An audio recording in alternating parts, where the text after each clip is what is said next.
My lifelong dream was to just coast. My life plan was terrifyingly simple. No ambition, just enough to get by.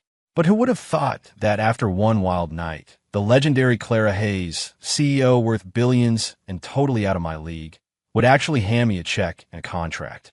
She wanted me to be her contract husband. 1 year, $100 million. My only job?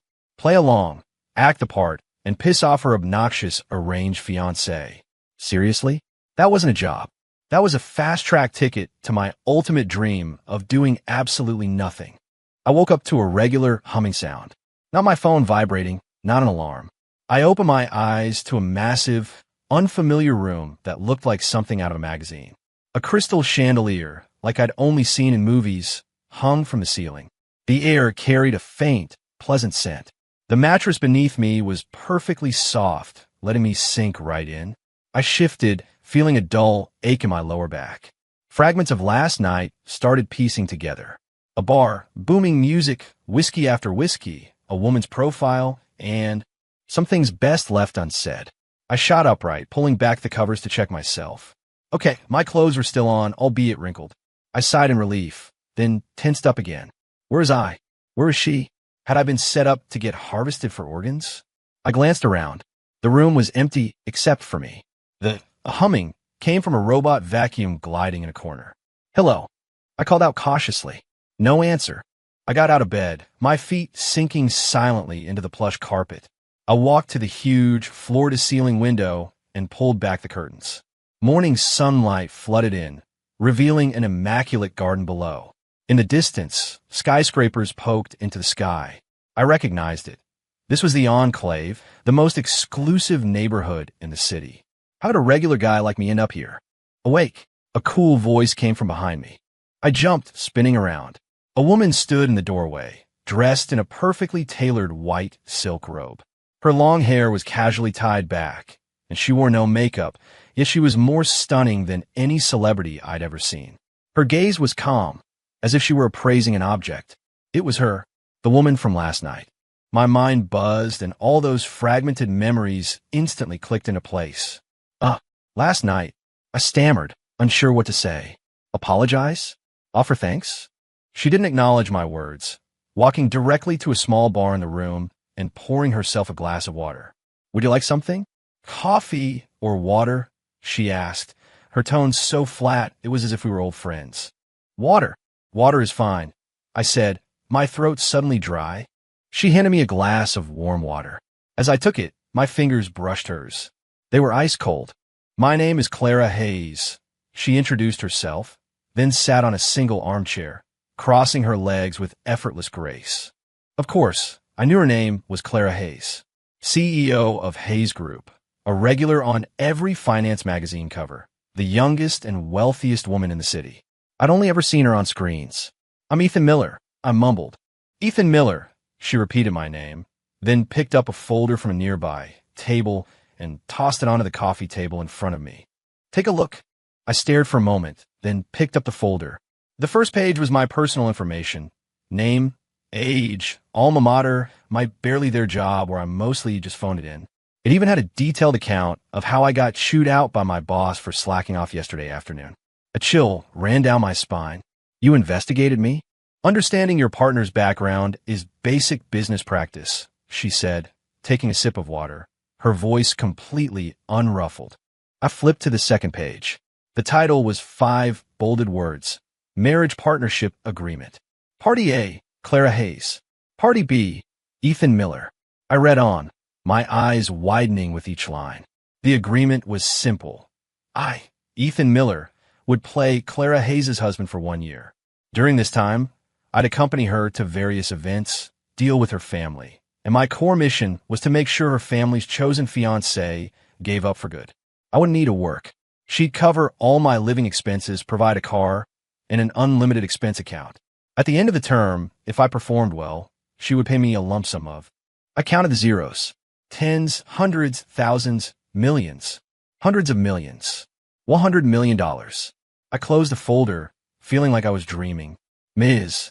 Hayes, what? What is this supposed to mean? I tried to keep my voice steady. It means I need a husband, a shield, she looked at me. And you, Mr. Miller, need money. I saw your file. Your life's ambition is to just coast, isn't it? I didn't respond. I had indeed written that in the life goals section of my resume, purely as a joke at the time.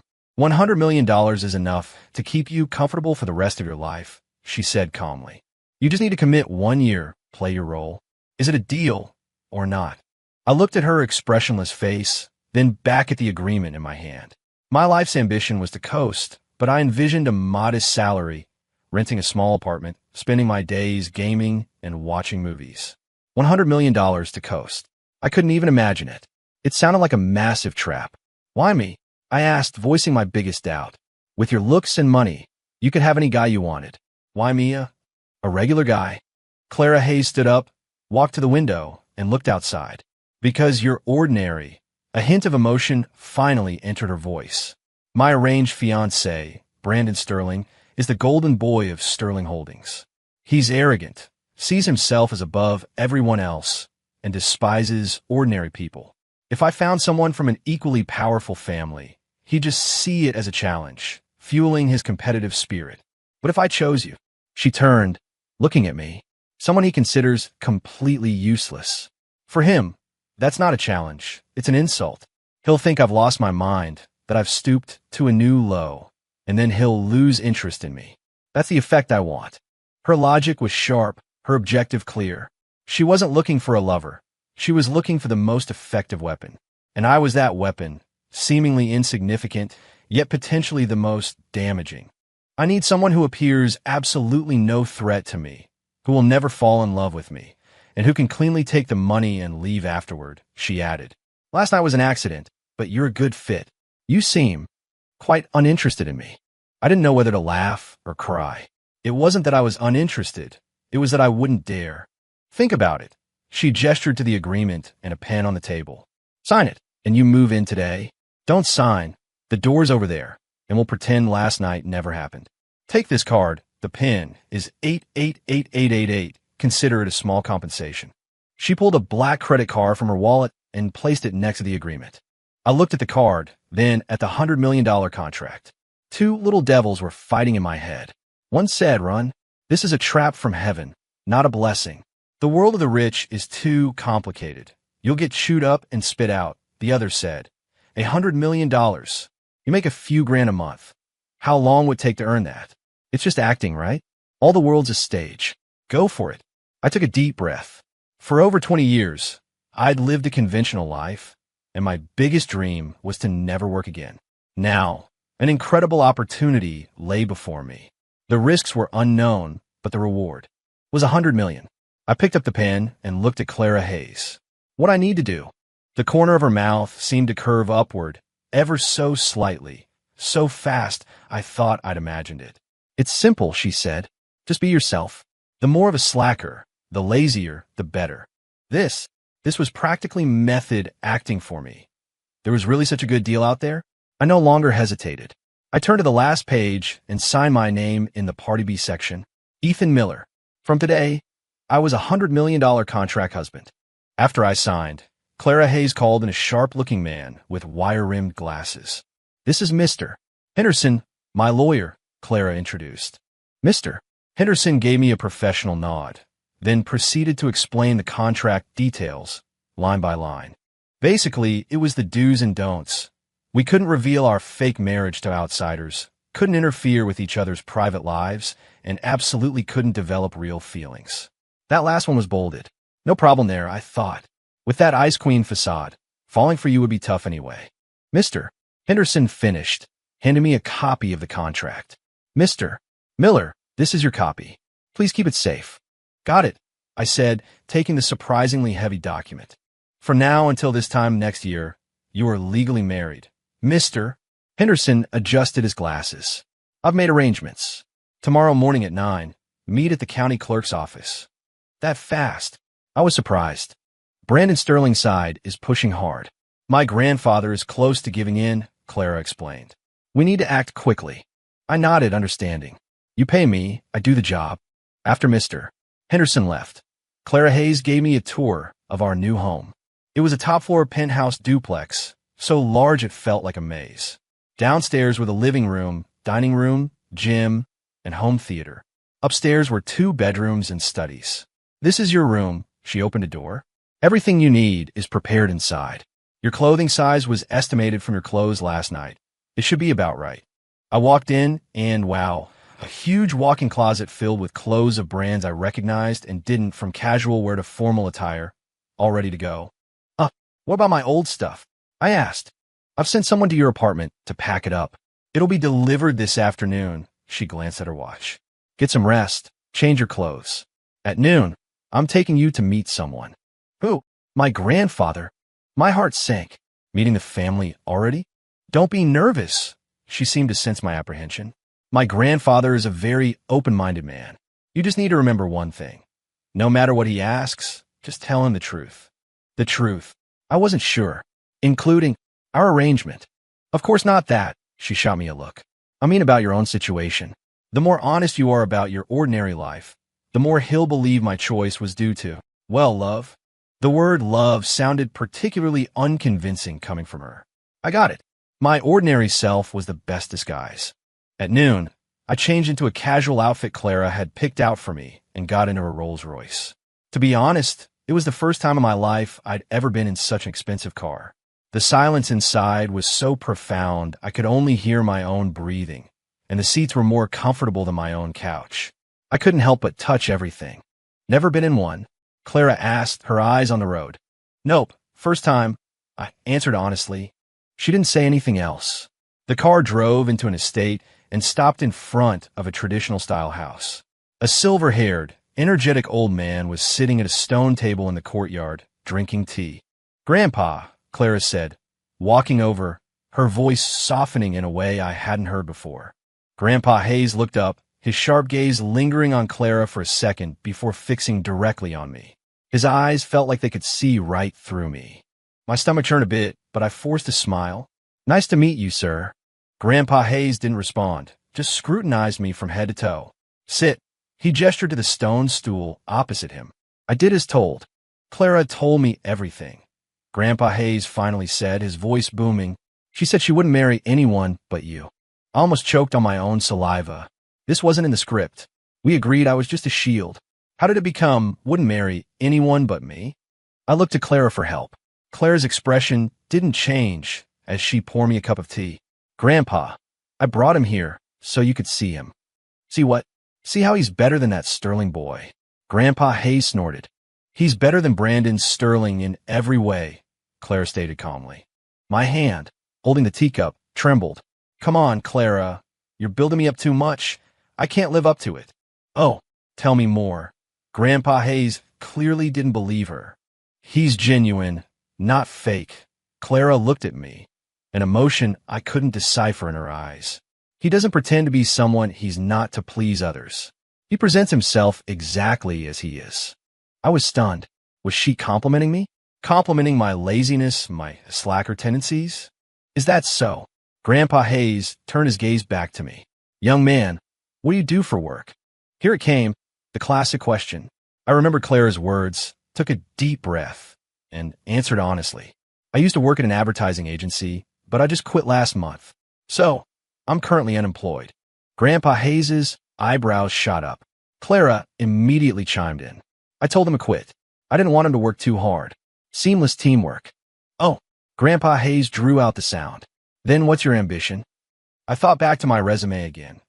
I don't have any grand ambitions. I scratched my head, a little embarrassed. I just want to wake up naturally every day, not have to go to work, and have enough to eat and drink. After I spoke, the courtyard fell silent. I felt Grandpa Hayes's expression darken. Clara's face also seemed to stiffen. Crap, did I say too much? Is the script falling apart? Just as I thought Grandpa Hayes was about to slam his hand down and kick me out, he suddenly burst into laughter. Ha ha ha. His laughter was hearty, full of vigor. Interesting. Very interesting. Grandpa Hayes pointed at me, speaking to Clara. You're getting pickier and pickier, girl. This kid, he's much more likable than that hypocritical Brandon Sterling. I was dumbfounded. Clara also visibly relaxed. Grandpa, so you approve? What good is my approval? Your own happiness is for you to decide. Grandpa Hayes took a sip of tea. But I have to warn you, young man. He looked at me, his eyes sharp again. A grandson-in-law of the Hayes family can be without money, without power, but not without backbone. Clara can support you, but you cannot truly be content being a waste. My heart clenched, and I immediately straightened up. Grandpa, I understand. All right, stay for dinner. Grandpa Hayes waved a hand. I'll tell the kitchen to make extra dishes. Dinner was relatively harmonious. On the way back, I couldn't help but ask Clara, your grandpa just accepted me like that. He didn't accept you, Clara said. He was just backing me up. He knows I don't like Brandon Sterling. So no matter who I brought home, as long as it wasn't too outlandish, he'd support me. And am I outlandish? She glanced at me, on the edge of outlandish. Me? Back home, I collapsed onto the couch, feeling more exhausted than after 3 days of work. Dealing with rich people was too mentally draining. Tomorrow morning at 9, county clerk's office. Don't be late, Clara said, then headed upstairs. Watching her go, I suddenly felt that this $100 million might not be so easy to earn after all. The next day, I specifically set 3 alarms, waking up promptly at 8. After washing up, I stared at the rows of clothes in the walk-in closet, stumped. Going to the county clerk's office to get married. That counted as work, right? Should I dress formally? I picked out a white button-down shirt and a pair of dress pants, changing into them. I looked in the mirror. The person staring back was sharp and well-dressed, but it didn't quite match my usual vibe. I still felt a little awkward. Whatever, this will have to do. When I went downstairs, Clara was already at the dining table, eating breakfast. Today she wore a simple white dress and light makeup, looking softer than usual. Morning, I greeted her. She nodded, gesturing to the seat opposite her. Seat, eat something. On the table were sandwiches, milk, and a fried egg. A simple Western-style breakfast. I sat down, picked up a sandwich, and took a bite. It tasted good. Are you nervous? She suddenly asked. A little, I admitted. After all, we were going to get a marriage certificate. Even if it was fake, that little red booklet was real. Relax, she said. It's just a procedure. Go in, sign, take a picture, come out. 10 minutes done. She said it so casually, like she was going to the convenience store for a bottle of water. I nodded, speeding up my breakfast. At 8:45, we left promptly. This time, it wasn't a Rolls-Royce, but a very understated black Porsche. Clara drove herself. Soft instrumental music played in the car. I watched the city streets whiz by, a mix of emotions churning inside me. Yesterday, I was a corporate drone, constantly sucking up to my boss for a few grand a month. Today, I was marrying a CEO worth billions. Life was truly wild. At the county clerk's office, Mr. Henderson was already waiting with a briefcase. Ms. Hayes, Mr. Miller, everything's ready. We got out of the car and followed Mr. Henderson inside. Perhaps it was still early, but there weren't many people there to get married today. Everything went incredibly smoothly, just as Clara had said. Fill out forms, sign, fingerprint. Then came the photo. Clara and I sat side by side in front of a red backdrop. The photographer, an enthusiastic woman, said, "Oh, the first couple of the day is a handsome pair. Come on, groom. Move a little closer to the bride. Smile, look happy." I tried to force a smile, feeling my facial muscles stiffen. I secretly glanced at Clara. She was the same, her lips curved slightly upward, but her eyes held no hint of smile. Our expressions looked like we were posing for a corporate yearbook photo. Click! Our married couple image was captured forever. 10 minutes later, we each held a little red booklet.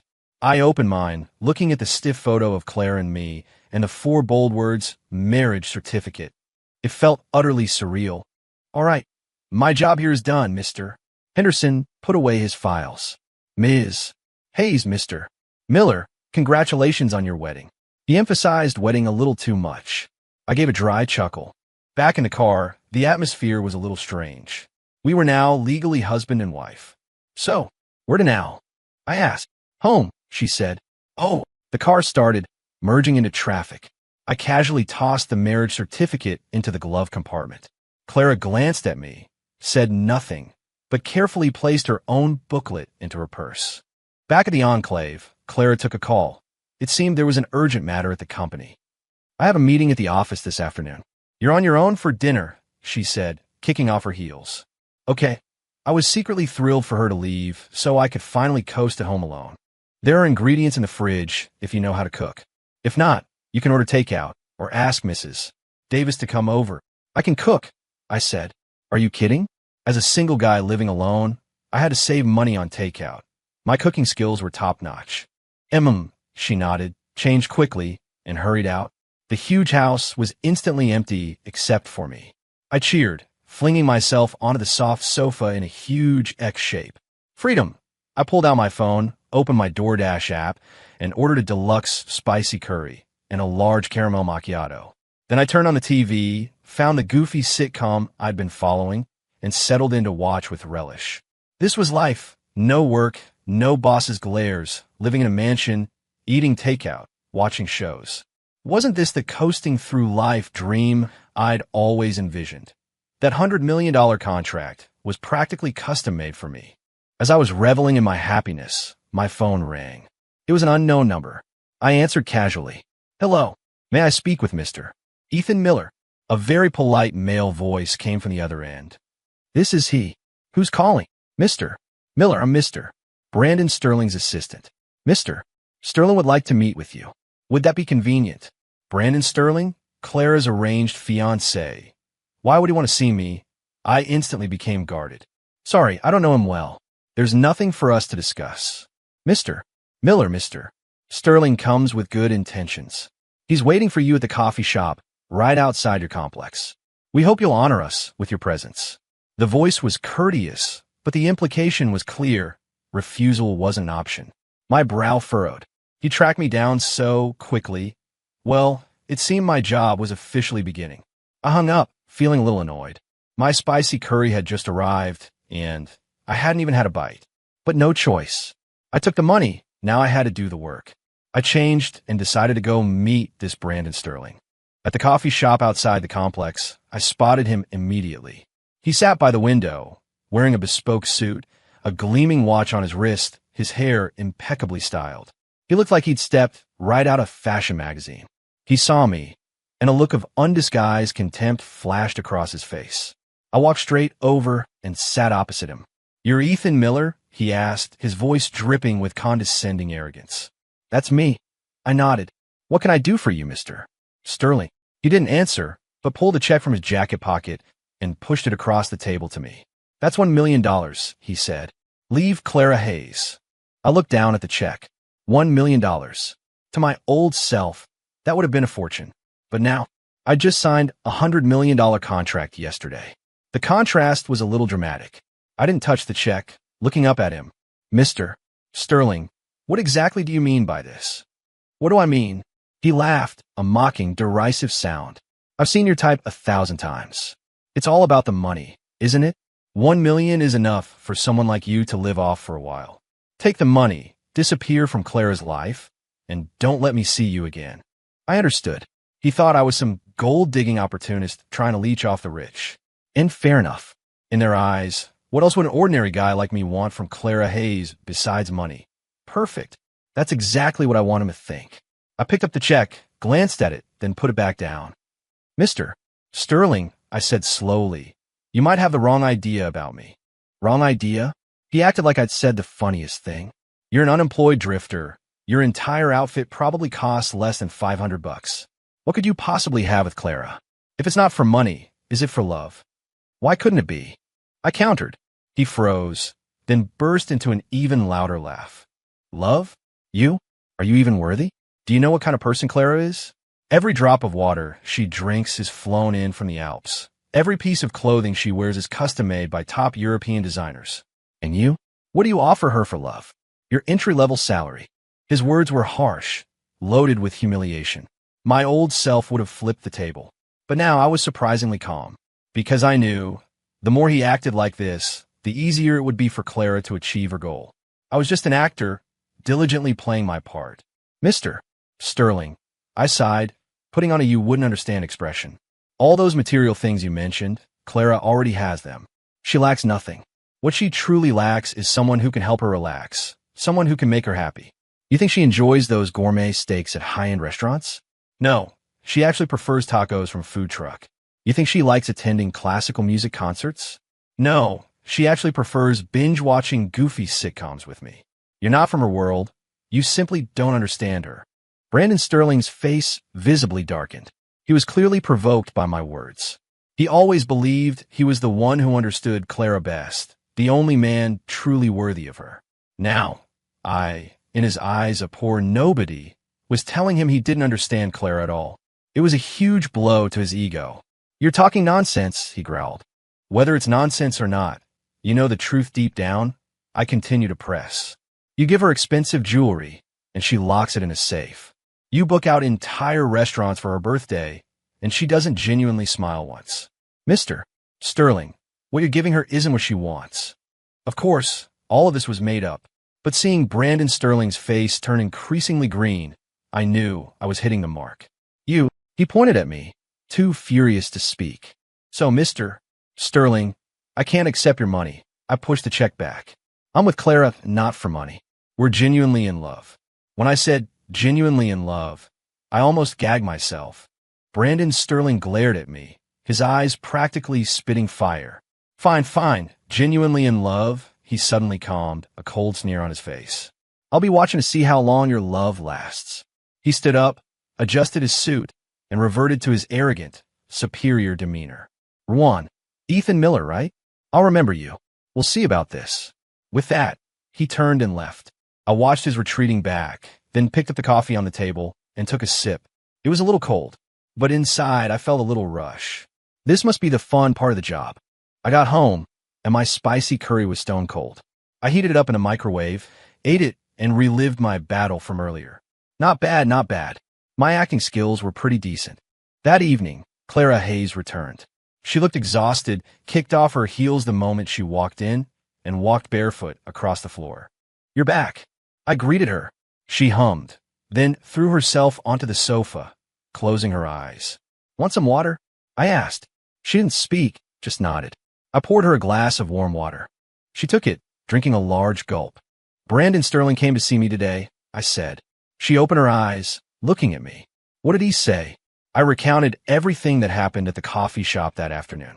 She listened quietly, her face expressionless. When I finished, she was silent for a long time. "You did very well," she suddenly said. "Huh?" I was a little surprised. "Better than I expected," she repeated. "I thought you might take his money." I was tempted. I joked, "But $1 million to buy out a $100 million contract? That's a bad deal." She didn't laugh, just looked at me, her gaze incredibly complex. "How did you feel today? Getting married?" She suddenly asked an unrelated question. "No strong feelings," I said. "Just thought the photo wasn't great." We both looked pretty fake smiling. She paused, then I saw the corner of her mouth, once again, curve upward ever so slightly. This time, I was sure I hadn't imagined it. She smiled. Though only for a moment, she had definitely smiled. Life cohabiting with Clara Hayes was more uneventful than I'd imagined. She was busy, often leaving early and returning late, sometimes traveling for work. We were like roommates, and not even the close kind. Most of the time, I was home alone. I completely settled into my dream, coasting life, waking up naturally every day, then playing video games, watching movies, researching recipes. I never once used that unlimited expense account. Firstly, my material desires weren't high. Secondly, I always felt a bit awkward spending her money. I usually cooked my own 3 meals a day. Sometimes when Clara was home for dinner, I'd just make an extra portion. She preferred bland food, no spice, no cilantro. I'd always set aside her portion when I cooked. She never said anything, but she always finished the meal I prepared. One evening, I was in the kitchen simmering soup when Clara returned. She looked to be in a bad mood, her face pale. "You're back? Dinner's almost ready," I called out.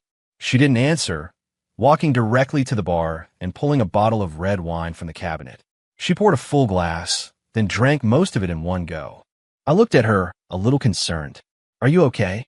"I'm fine." She poured herself another glass. I turned off the stove, walked over, and gently held her hand. "Don't drink on an empty stomach. It'll hurt your stomach. Let's eat first." She looked up, her eyes a little red. "Ethan," she suddenly asked, if one day I lost everything, would you still stay by my side?" I froze. What was happening? "How could you lose everything?" I asked. "I'm just saying if," she insisted, looking at me. I fell silent.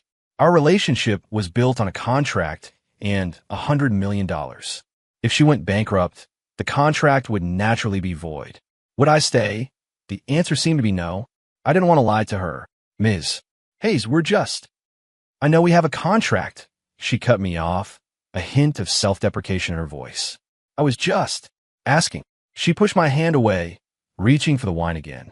I snatched the glass from her. Eat first. I took her wrist, pulling her to the dining table. Whatever it is, we can talk after dinner. Her hand was cold and very thin.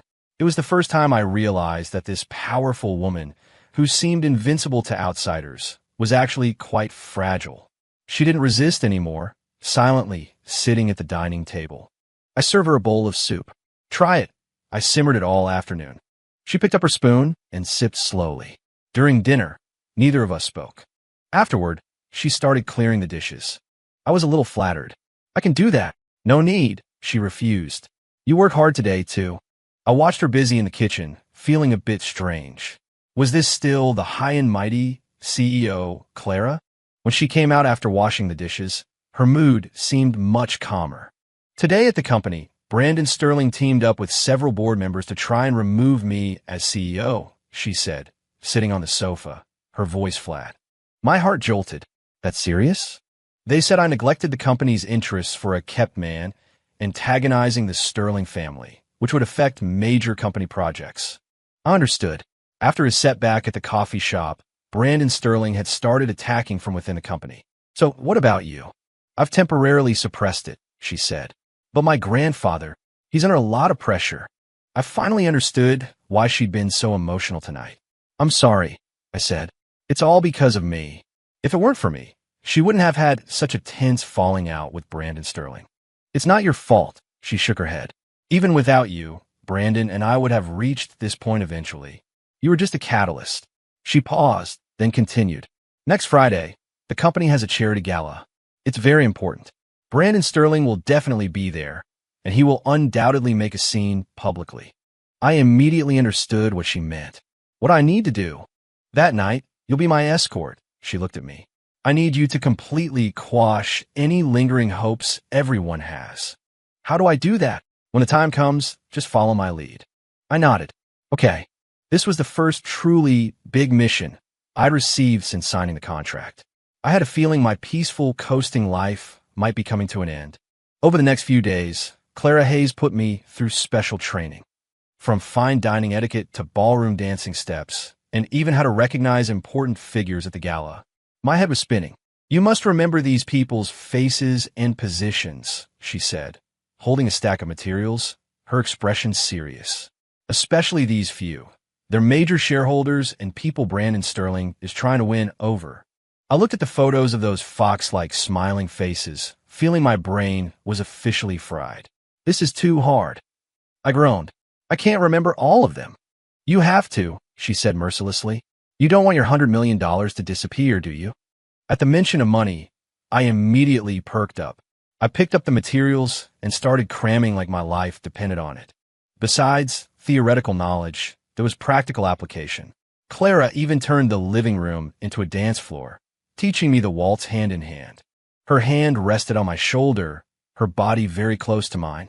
I could smell her faint, pleasant scent. My heart rate inexplicably sped up a few beats. Focus, she frowned. You just stepped on my foot. Sorry. I quickly apologized, my face a little red. We were very close, the position somewhat intimate. I could feel her breath, warm on my neck. The atmosphere was subtly shifting. I was about to say something to break the awkwardness. She suddenly let go of me, stepping back. That's enough for today.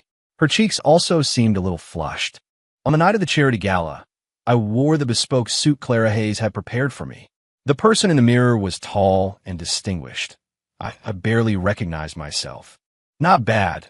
Clara surveyed me, a satisfied nod. She wore a black backless gown that evening, a dazzling diamond necklace around her neck. She was absolutely radiant like a queen. I stared, a little dumbfounded. Let's go. She linked her arm through mine. Her arm was cool, her skin smooth. I felt my arms stiffen slightly. The gala was held at a lavish five-star hotel. The moment we entered, we became the center of attention. Countless gazes, probing, curious, jealous, shot our way. I could feel the arm linked with mine tighten slightly. I whispered in her ear, "Don't worry, I'm here." She paused, then whispered back, "Good line." "Me?" We navigated through wave after wave of people coming up to greet us. I strained to recall the information I'd crammed over the past few days, matching names and positions to each Mr. So and director this and that. Thankfully, there were no major mishaps. Clara Hayes was clearly pleased with my performance. A faint smile played on her lips the whole time. Soon, I saw Brandon Sterling. He was surrounded by a crowd, the center of attention. He saw us, and his smile vanished instantly, his eyes coldly sweeping over me. I knew the show was about to begin. Halfway through the gala was the charity auction. The host stood on stage, passionately introducing each item. Clara and I sat in the front row. Brandon Sterling sat diagonally opposite us. From the moment we entered, his gaze hadn't left us, filled with blatant provocation. And now, for our next item, a sapphire necklace, Heart of the Ocean, generously donated by our very own CEO of Hayes Group, Clara Hayes. Bidding starts at $5 million. As soon as the host finished, a collective gasp swept through the room. I looked at the necklace on stage, sparkling with a deep blue light under the spotlights, and was also surprised. "You donated this?" I whispered to Clara. I remembered her saying it was an heirloom from her mother. "It's just for show. I'll buy it back myself," she said calmly. I understood. It was a common practice in rich circles, a clever accounting trick that let them do charity and gain reputation. $5.5 million. $6 million. Bids came in rapidly. Soon, the price soared to $10 million. Clara Hayes hadn't raised her paddle yet. $15 million. Brandon Sterling suddenly called out, his voice loud, his gaze fixed directly on us. All eyes in the room instantly turned to us. This was outright provocation. He knew the significance of that necklace to Clara. He wanted to snatch it from her right in front of everyone. Clara's face hardened. $20 million. She raised her paddle. $25 million. Brandon Sterling immediately countered, a triumphant smile on his face. $30 million. $35 million. The price kept climbing. The atmosphere in the room grew tense. Everyone understood this was no longer a simple auction, but a direct confrontation between Hayes Group and Sterling Holdings. When Clara Hayes called out $50 million, Brandon Sterling hesitated. But then, as if making a firm decision, he raised his paddle again. $60 million. The entire room gasped. $60 million for a necklace was far beyond its actual value. Clara Hayes's brows were tightly furrowed. Her company's cash flow had been tight recently. She couldn't keep going. She lowered her paddle. Brandon Sterling's face broke into a victorious smile. He looked at Clara, his eyes filled with triumph and showmanship. The host was about to bring down the hammer. $60 million, going once. $60 million, going twice. Just then I raised my paddle. $100 million, I said calmly. My voice wasn't loud, but in the silent hall, it carried clearly to everyone's ears. The entire room instantly fell into a stunned silence. Everyone stared at me as if I were insane, including Clara Hayes. She turned to me in shock, her mouth slightly agape, speechless for a long moment. Brandon Sterling's smile also froze. "Sir, are you sure?" The host stammered. "I'm sure," I nodded. "Where was I going to get $100 million? I didn't have it. But I had a contract worth $100 million. I was basically taking an advance on my salary." Clara Hayes looked at me, her gaze incredibly complex. There was shock, confusion, and a hint of something I couldn't decipher. I winked at her, signaling her not to worry. Worst case, I worked for free for a year. But this humiliation, today, had to be averted. I couldn't let Brandon humiliate her in front of everyone. Brandon Sterling's face had turned beet red. $100 million wasn't something he couldn't produce. But if he matched it, he'd be the laughingstock of the entire event, spending $100 million just to spite a kept man. If he backed down, then everything he had meticulously planned tonight would have played directly into my hands, making me look like the hero. He was stuck between a rock and a hard place. $100 million, going once. $100 million, going twice. The host called out excitedly. Brandon Sterling's fists were clenched tight, veins bulging on his forehead. Ultimately, he didn't raise his paddle. $100 million, going 3 times. Sold. Congratulations to Mr. Miller. Bang. The gavel came down. The room erupted in thunderous applause. I stood up and, under everyone's gaze, walked confidently onto the stage. I took The Heart of the Ocean from the host, then walked directly to Clara Hayes. I knelt on one knee, offering her the necklace. Ms. Hayes, I looked into her eyes, speaking slowly and clearly. This necklace, only you are worthy of it. The entire room erupted again. Camera flashes exploded, capturing the moment. Tears shimmered in Clara Hayes' eyes. She extended her hand, allowing me to fasten the necklace around her neck. The cold jewels touched her warm skin. I secured the necklace and stood up. She stood up too, then, in front of everyone, gave me a hug. It was light, but very real. Thank you, she whispered in my ear, in a voice only we could hear. In that moment, I felt that my advanced $100 million was totally worth it. After the gala, Clara Hayes and I were the next day's headlines across all finance and entertainment sections. Mystery Man drops $100 million to win CEO's heart. Hayes Group CEO's love story revealed. Heart of the Ocean seals epic romance. I looked at the exaggerated headlines on my phone, finding them a little funny. Me, Ethan Miller, a total slacker, was now being called a mystery suitor and a devoted millionaire. You're quite the celebrity now, Clara said, sipping her coffee and scrolling through news on her tablet. All thanks to you. I shrugged. That $100 million will be deducted from your compensation, she said. Got it. I replied indifferently. That $100 million had always felt more like a number to me anyway, without much real meaning. However, she changed the subject. As a reward, I can grant you one wish. Any wish. Any wish. My eyes lit up. Even letting me end the contract early and walk away with the remaining money? She gave me a cold look. No.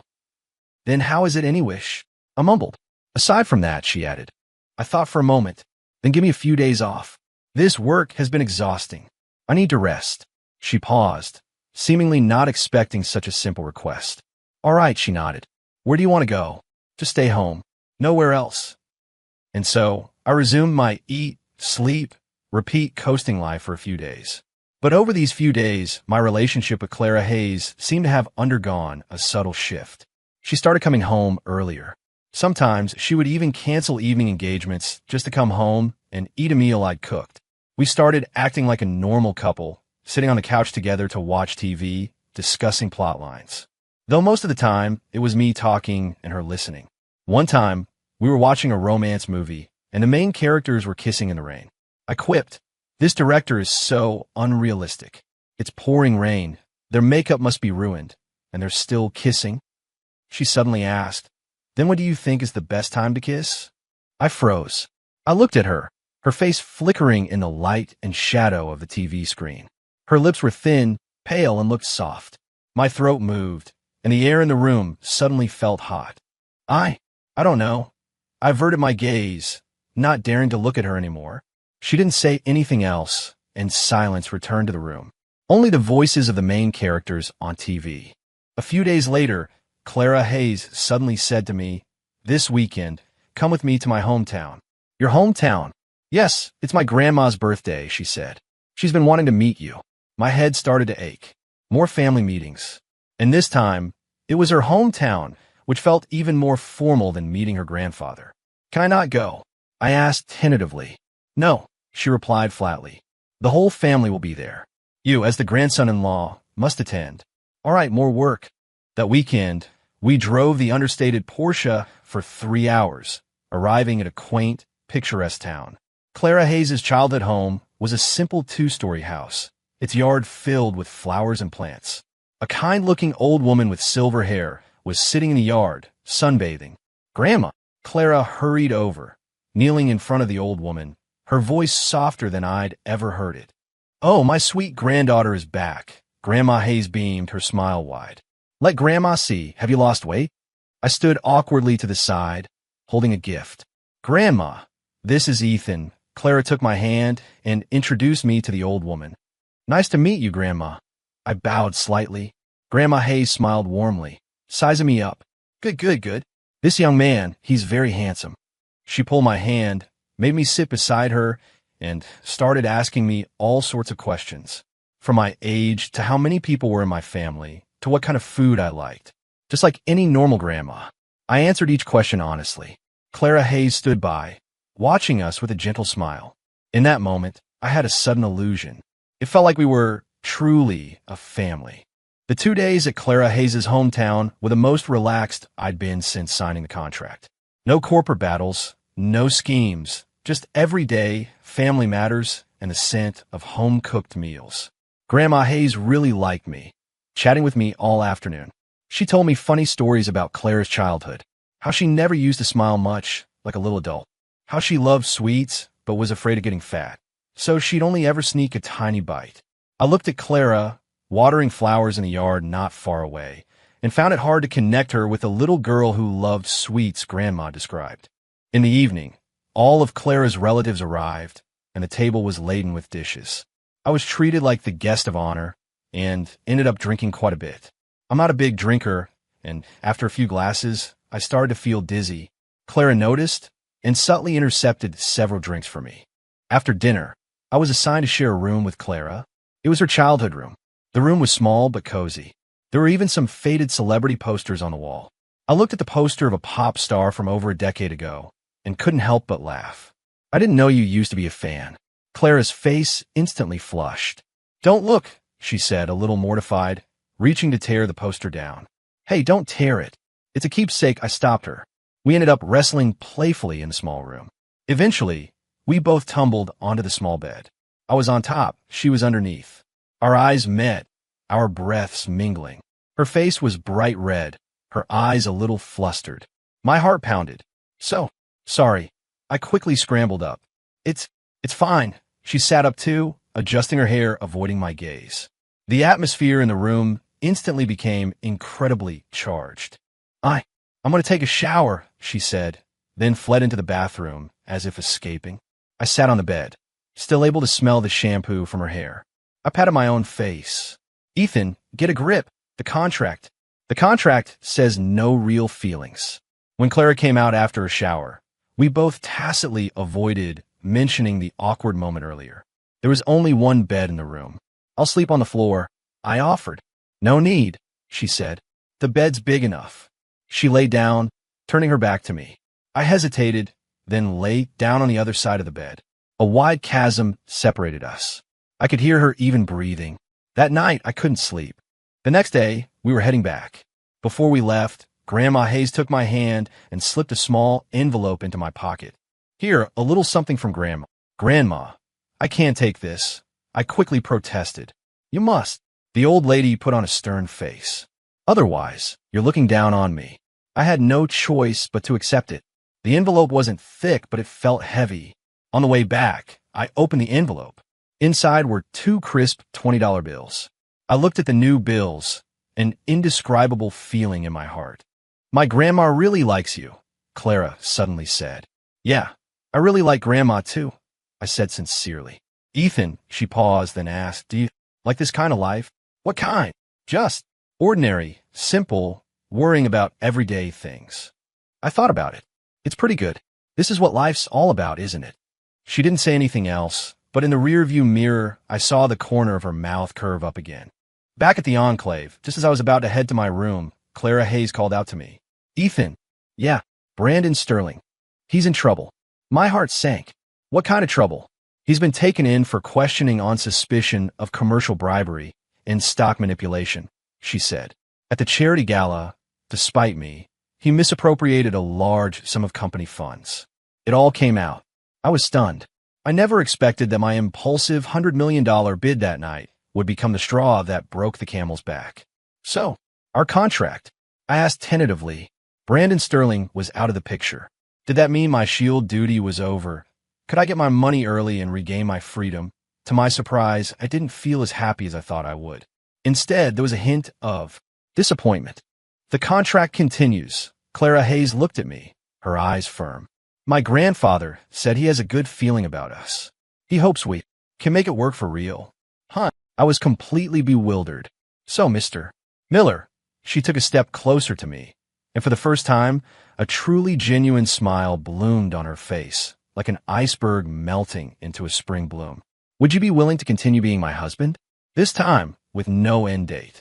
I stared at the smile on Clara Hayes' face, a smile beautiful enough to make 100 flowers pale, and my mind went blank.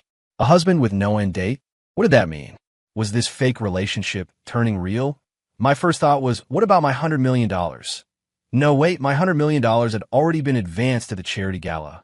Now, not only did I not get paid, but I essentially worked for a year for free. Ms. Hayes, I carefully chose my words. Our contract states 1 year. Now that the main conflict, Brandon Sterling, has been resolved, shouldn't we? We can't. She cut me off, her smile unchanging. I said, as a reward for the gala, I grant you one wish. Now, it's my turn to make a request. That's a take it or leave it deal. You can choose to disagree, she said. Then we can get divorced tomorrow. And then, I'll tell my grandfather how you tricked me out $100 million and then abandoned me. Me? I looked at her. She was watching me with a deceptively sweet smile. I finally understood. This woman, once she shed her cold facade, was a cunning fox. I was no match for her. Fine, you win, I surrendered. I'll keep being your husband. But I'm warning you, I still want to coast. I'm not coming to work at your company. Fine, she agreed readily. I'll support you. When those words came from her, why did they sound so assertive and yet so appealing? And so, I went from a contract husband to a long-term meal ticket. Life seemed unchanged, yet everything felt different. Clara Hayes was no longer the ice-cold CEO. She would laugh, she would tease, she would fight me for the TV remote, and she would complain my cooking was too salty. I was no longer the slacker who just wanted to take the money and run. I would remember her cycle, prepare her a comforting herbal tea in advance, and leave a light on and a warm bowl of soup for her when she worked late. That contract, filled with rigid terms, we both tacitly locked away in the bottom drawer. We lived like any ordinary couple in the world, sharing our lives. One day, she took me to a place. It was a cemetery. She stood before a headstone. On was a photo of a woman with a gentle smile. "This is my mother," Clara Hayes whispered. I gently placed the lilies I'd brought before the headstone. "Mom, I brought him to see you," Clara said to the headstone. "His name is Ethan Miller. He's a very lazy, but also very sweet guy." She turned to look at me, tears shimmering in her eyes. My mother used to say she hoped I'd find someone who genuinely cared for me, not just for my money or status. I used to think such a person didn't exist in this world. She took my hand. Now, I think I've found him. My heart was deeply stirred. I opened my mouth, wanted to say something, wanted to say that, actually, I was in it for her money at first. But looking into her eyes, filled with trust and dependence, I couldn't say anything. I squeezed her hand back. "Auntie, don't worry," I said solemnly to the headstone. "I'll take good care of her." On the way back, the setting sun cast our long shadows. "Ethan, I love you." My heart skipped a beat. I looked at her serious profile, silent for a long time. Then I smiled. "I know." She paused and smiled back. "You jerk." Our laughter echoed in the car. Maybe, from the beginning, what I truly wanted wasn't that $100 million, but a home where I could truly coast and feel at peace. And she was at home. Epilogue a year later. Clara and I were snuggled on the couch, watching TV. A reality show about couples was playing. What do you think would happen if we went on that show? I mused. Clara thought for a moment. We'd probably get slammed pretty hard. Why? A lazy slacker of a kept man and a CEO blinded by love. Sounds pretty unreliable, she analyzed calmly. Me. But she changed tack, leaning in to kiss my cheek. "I like it." Just as I was about to say something, my phone rang. It was an unknown number. I answered hello. A somewhat familiar male voice, distorted by excitement, came from the other end. "Ethan, it's me, Brandon Sterling. I'm out." I paused. "Oh, congratulations." "Don't get cocky. I'm telling you, this past year, I figured everything out. Clara Hayes isn't worth it. I found my true love. She's a million times better than Clara. She's kind, she's caring, she doesn't care about money. She only loves me for me." "So you call me just to brag about this?" I was a little speechless. "No," he yelled. "I called to thank you. If you hadn't come between us, I never would have met her. I'm so happy now. I don't have to live under family pressure anymore. I'm finally free." Listening to Brandon Sterling's incoherent declaration of happiness, Clara and I exchanged glances. Both our expressions were priceless. I hung up. and looked at Clara. So, all that effort we went through, we actually ended up playing matchmakers. Clara was silent for 3 seconds. Then we both burst out laughing simultaneously. Turns out life, the ultimate scriptwriter, really knows how to deliver a punchline. End.